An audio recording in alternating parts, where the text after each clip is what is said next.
बड़ा इनको दुख होता है कि कोई एससी कम्युनिटी का व्यक्ति चीफ जस्टिस की कुर्सी पर बैठा है और इन मनुवादी लोग जिनके अंदर जातिगत गणना कूट कूट के भरी हुई है, उनको एक एससी कम्युनिटी के चीफ जस्टिस को सल्यूट करना पड़ता है और माय लॉर्ड कहना पड़ता है, लॉर्डशिप कहना पड़ता है, उनको जनाब कहना पड़ता है और बड़े सलीके से उनके सामने बोलना पड़ता है। ये एक उनका दर्द है और ये दर्द जो है अब उभर कर आया, जिसका परिणाम ये हुआ कि एक मनुवादी व्यक्ति ने भगवान का सहारा लेकर वो जातिगत घृणा जो है वो अपनी उसकी भड़ास निकाली उनके ऊपर जूता फेंक कर। जी। आप लोगों ने देखा होगा कि बहुत सारे एक्टिविस्ट हैं, जैसे उमर खालिद हैं, उनको जेल में बंद हुए 7 साल हो चुके हैं, उनके खिलाफ कोई प्रथम दृष्टया सबूत नहीं है, लेकिन आज तक उनकी जमानत नहीं होने दी गई।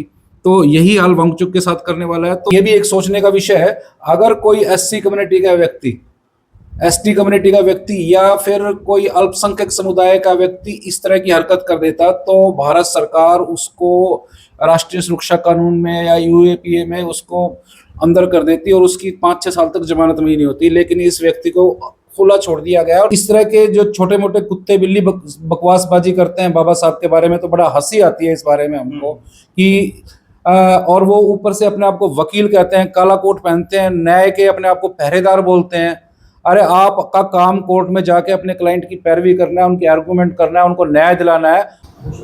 संसारवाणी न्यूज देखने वाले सारे दर्शकों संजय कोथ की ओर से नमस्ते, प्रणाम, सत श्री अकाल, सलाम अलैकुम, राम राम सारा। फिलहाल की जो आप ये तस्वीरें देख रहे हो, हिसार के लघु सचिवालय की आप ये तस्वीरें देख रहे हो, जो कि मेरे साथ जो फ्रेम में आप एक चर्चित चेहरा आपको नजर आ रहा है, जो कि आज के समय में परिचय का मोहताज नहीं है। और अगर एक उदाहरण दूं तो मैं दबे कुचले पीड़ित शोषित लोगों की एक दबंग आवाज मैं कहूँगा। और समय समय पे इन्होंने अपनी प्रतिक्रियाएं दी है, उन मतलब मनुवादी ताकतों के साथ में लड़े हैं और जो दबे कुचले लोग हैं उनको मतलब सपोर्ट इन्होंने किया है, उनको एक हक अधिकार दिलाने की लड़ाई इन्होंने लड़ी है, जिसका खामियाजा इन्होंने बहुत बड़े लेवल पे भुगतना पड़ा। लेकिन उसके बावजूद भी कंटिन्यू समाज के अंदर अपना मतलब योगदान निभा रहे हैं, अपनी लड़ाई को कंटिन्यू लड़ रहे हैं। ये नहीं एक भी टूट हार के मतलब दोबारा से वो बैठ गए, ऐसा नहीं है। 1% भी मतलब चेहरे के ऊपर उदासियां मतलब नजर नहीं आई। और आज जो हम वार्तालाप करने वाले हैं, जो बातचीत करने वाले हैं, बहुत ही अहम मुद्दों के ऊपर हम बातचीत करेंगे। और जो आज के समय में मतलब कुछ दिनों पहले जब एडवोकेट रजत कलसन जी की गिरफ्तारी प्रशासन के द्वारा की गई थी, लेकिन कुछ मनुवादी मानसिकता के लोग ये बोल रहे थे अच्छा हुआ रजत कलसन को गिरफ्तार कर लिया और अभी चप्पल चप्पलों में है, उकड़ू बैठ रहे हैं, ये अच्छा हुआ, ऐसा होना था, क्योंकि ये जातीय जहर फैलाने का काम कर रहा है, जातिवाद का जो जहर है एडवोकेट रजत कलसन पर आ रहे हैं। लेकिन इस वीडियो के माध्यम से मैं उन लोगों से भी जानना चाहूंगा, उन लोगों से भी पूछना चाहूंगा, आखिर आज आपके मुंह पे चुप्पी क्यों है, जो कि इतने बड़े लेवल के ऊपर एक जातिवादी मानसिकता दर्शाई गई है। और इतनी जातिवादी मानसिकता के साथ एक ने सुसाइड कर लिया, एक के मुंह के ऊपर जूता फेंका गया। तो इन्हीं बातों को लेकर मैं सर के साथ में आज बातचीत करूंगा। तो सर नमस्कार। नमस्कार साहब। सर समझते कैसा? मैं बिल्कुल ठीक हूँ, सेहतमंद हूँ जी जी। अच्छा तो सर आजकल एक बहुत ही बड़ा मामला चला हुआ है। अगर बात की जाए चीफ जस्टिस की, जिसके मुंह के ऊपर मतलब क्या है जूता फेंकने का प्रयास किया गया, और जिसने प्रयास किया यूं मान के चलो उसने जूता फेंक दिया। तो आप उस मामले को किस नज़र से देखते हैं, किस तरह देखते हैं, आपका उसके बारे में क्या विचार है? एक बार अपने शब्दों में उसको स्पष्ट करें। ये जो जी भारत के मुख्य न्यायाधीश के ऊपर एक मनुवादी सन की व्यक्ति द्वारा जो जूता फेंका गया, ये एक्चुअली भारत के न्यायिक इतिहास का एक काला अध्याय है, काला पेज है।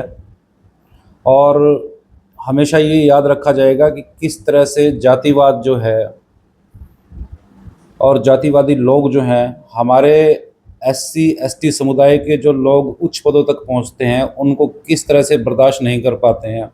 ये उसी चीज़ का परिणाम है।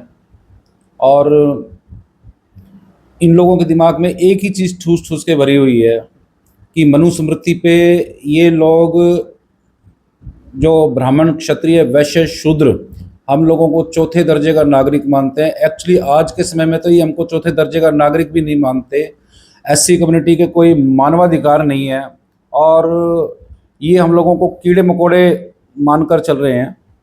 और बड़ा इनको दुख होता है कि कोई एससी कम्युनिटी का व्यक्ति चीफ जस्टिस की कुर्सी पर बैठा है और इन मनुवादी लोग जिनके अंदर जातिगत घृणा कूट कूट के भरी हुई है, उनको एक एससी कम्युनिटी के चीफ जस्टिस को सल्यूट करना पड़ता है और माय लॉर्ड कहना पड़ता है, लॉर्डशिप कहना पड़ता है, उनको जनाब कहना पड़ता है और बड़े सलीके से उनके सामने बोलना पड़ता है। ये एक उनका दर्द है और ये दर्द जो है अब उभर कर आया, जिसका परिणाम ये हुआ कि एक मनुवादी व्यक्ति ने भगवान का सहारा लेकर वो जातिगत घृणा जो है वो अपनी उसकी भड़ास निकाली उनके ऊपर जूता फेंक कर। जी। तो ये जो है ये एक कॉन्स्टिट्यूशन पर हमला है और जुडिशरी पर हमला है, भारत के लोकतंत्र पर हमला है, पूरे सिस्टम पर हमला है। और ये कोई सिंपल हमला नहीं है, ये एक इंस्टीट्यूशनल अटैक है, टेररिस्ट अटैक है पूरी जुडिशरी पर, पूरे भारत पर, भारत के संविधान पर। इसको पूरी तरह कंडेम करना चाहिए। और इसमें चीफ जस्टिस साहब ने बड़ा दिल दिखाते हुए ये कहा कि इस तरह के लोगों के खिलाफ मैं कार्रवाई करना कोई ज़रूरी नहीं समझता, उन्होंने अपना बड़ा दिल दिखाया। लेकिन यहाँ देखने वाली बात यह है कि सुप्रीम कोर्ट का जो सिक्योरिटी सिस्टम है वो किसके हवाले है? वो दिल्ली पुलिस के हवाले है, भारत के गृह मंत्रालय के हवाले है और गृह मंत्रालय के हेड भारत के गृह मंत्री अमित शाह हैं। उस व्यक्ति के खिलाफ आज तक कोई एफआईआर दर्ज नहीं की गई और चीफ जस्टिस साहब को कोई एडिशनल सिक्योरिटी अवेलेबल नहीं कराई गई। 3 layer 4 layer security supreme court में है और कोर्ट रूम के अंदर, मैं खुद सुप्रीम कोर्ट में अपीयर होता रहा हूँ, कोर्ट रूम के अंदर कोई सिक्योरिटी नहीं होती। कोर्ट रूम के अंदर बाहर जो है वो सिविल वर्दी में पुलिस वाले मौजूद होते हैं, लेकिन अंदर जज साहब की सुरक्षा में कोई तैनाती मैंने नहीं देखी। तो ये भी एक सोचने का विषय है। अगर कोई एससी कम्युनिटी का व्यक्ति, एसटी कम्युनिटी का व्यक्ति या फिर कोई अल्पसंख्यक समुदाय का व्यक्ति इस तरह की हरकत कर देता तो भारत सरकार उसको राष्ट्रीय सुरक्षा कानून में या यूएपीए में उसको अंदर कर देती और उसकी 5-6 साल तक जमानत में ही नहीं होती। लेकिन इस व्यक्ति को खुला छोड़ दिया गया और अगला खुल के कह रहा है कि मेरे को इस चीज पे कोई दुख नहीं है, मेरे अंदर तो भगवान आया था और भगवान ने कहा कि ये काम करो। जब उनका भगवान उनको ये काम करने के लिए कह रहा है तो आप सोचिए कि जो धर्म है उस धर्म की किताबें किस तरह का जहर फैलाने का काम कर रही हैं। अच्छा, जैसे अभी आप ये बता रहे थे कि मतलब उसने ऐसा बोला, हाँ, मीडिया के साथियों ने उसके साथ में वार्तालाप की थी, उनसे बातचीत की और पूछा कि क्या आपको अफसोस है कि आपसे जोश में ये गलत काम हो गया। लेकिन उसके बावजूद भी उसने यही कहा कि मुझे ना तो कोई किसी प्रकार का कोई अफसोस है, ना मुझे कोई मतलब किसी से मैं माफ़ी मांगूंगा और ना मुझे कोई दर्द है। मैंने ये जानबूझ के किया। अगर सनातन पे ऐसे बात आई तो मैं हर एक सनातनी को कहता हूँ कि ऐसा होना चाहिए। तो ये स्टेटमेंट को आप किस तरह देखते हैं? देखिए, ये सभी लोग भगवान राम से, भगवान विष्णु से, भगवान शिव से इंस्पायर्ड हैं। अगर हम रामायण की बात करें, अगर रामायण, वाल्मीकि रामायण आप लोगों ने पढ़ी है तो वाल्मीकि रामायण में जब भगवान राम रावण की लंका को हराकर वापिस आए और उन्होंने अयोध्या का राजकाज संभाला, तब उनके राजकाज में एक ब्राह्मण का बच्चा बीमार हो गया था और उस ब्राह्मण ने आरोप लगाया कि आपके राज्य में एक शूद्र तपस्या कर रहा है, जिसकी वजह से मेरे बेटे की जो है, मेरा बेटा बीमार हो गया और उसकी डेथ हो गई। तो आप उस जो शूद्र जो तपस्या कर रहा है उसका नाम शंभु का, उसको सबक सिखाइए।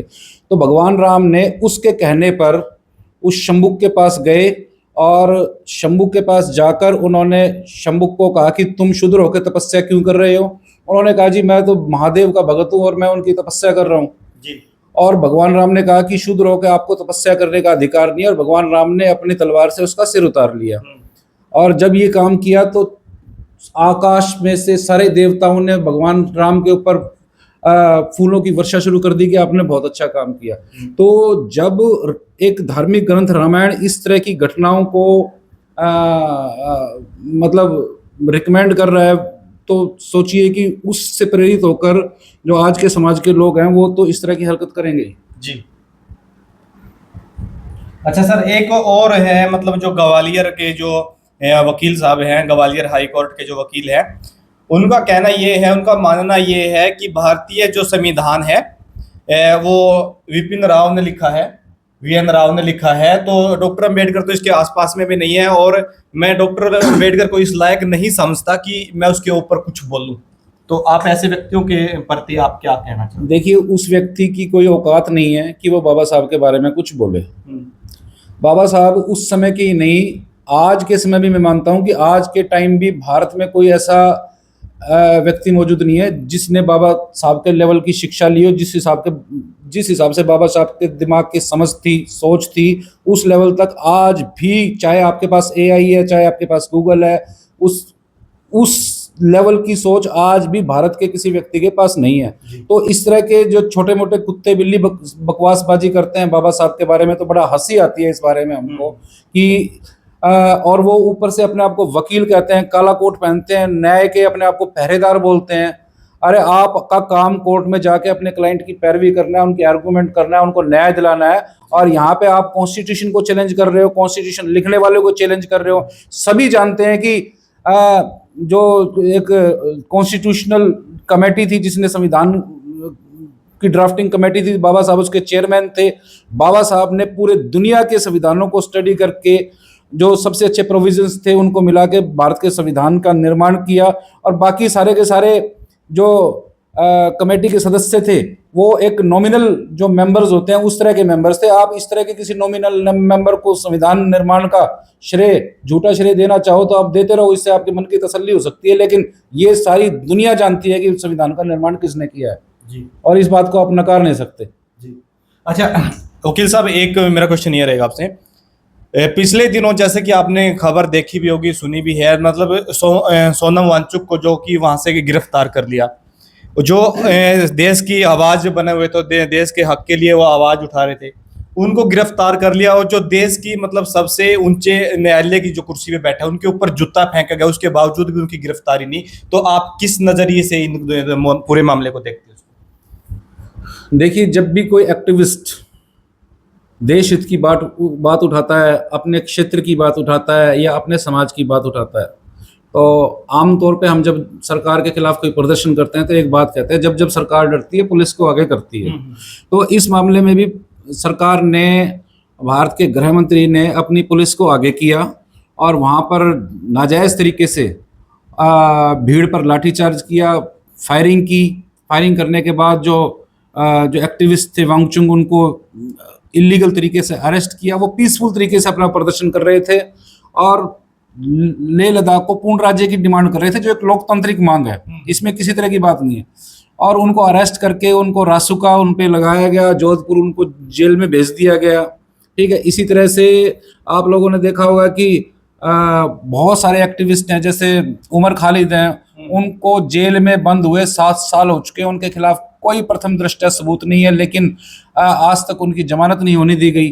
तो यही हाल वांगचुक के साथ करने वाला है। तो जो भी कोई एक्टिविस्ट सही बात करेगा, समाज की बात करेगा और सरकार को आईना दिखाने की बात करेगा, तो सरकार को आज की तारीख में विपक्षी नेताओं से इतना खतरा महसूस नहीं हो रहा जितना सोशल एक्टिविस्ट से हो रहा है, क्योंकि सोशल एक्टिविस्ट ग्राउंड लेवल पे काम करके और समाज की, देश हित की बात करने का काम करते हैं।